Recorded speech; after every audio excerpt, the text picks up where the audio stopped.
What if I told you a Harley-Davidson could run? Not on gasoline, not even on electricity, but on chip shop grease. Meet Alex Jennison, a 22-year-old engineering student who built a biodiesel-powered Harley and is riding it 1,200 miles down the U.S. West Coast.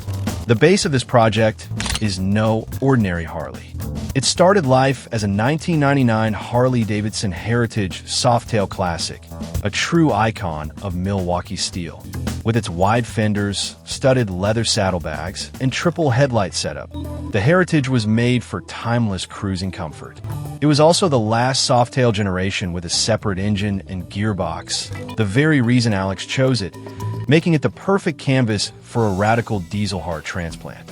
From the outside, it still looks like a classic Softail. But under the tank, forget Milwaukee iron.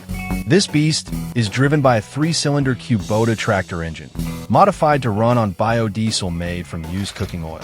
Some call it a Harley-Bota, others a Kubota. Alex has spent over 2 years turning his dream into reality, a vision that started when he was just 13.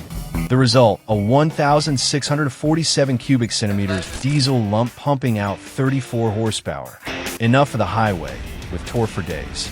Loud, heavy, and smelling like fried food, this bike is more than a custom build. It's a rolling proof of concept. So why do it?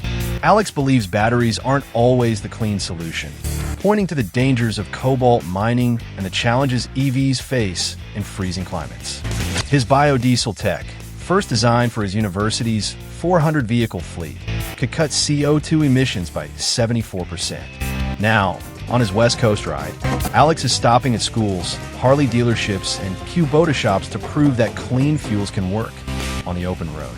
One thing's for sure, this is one Harley that truly rides against the grain.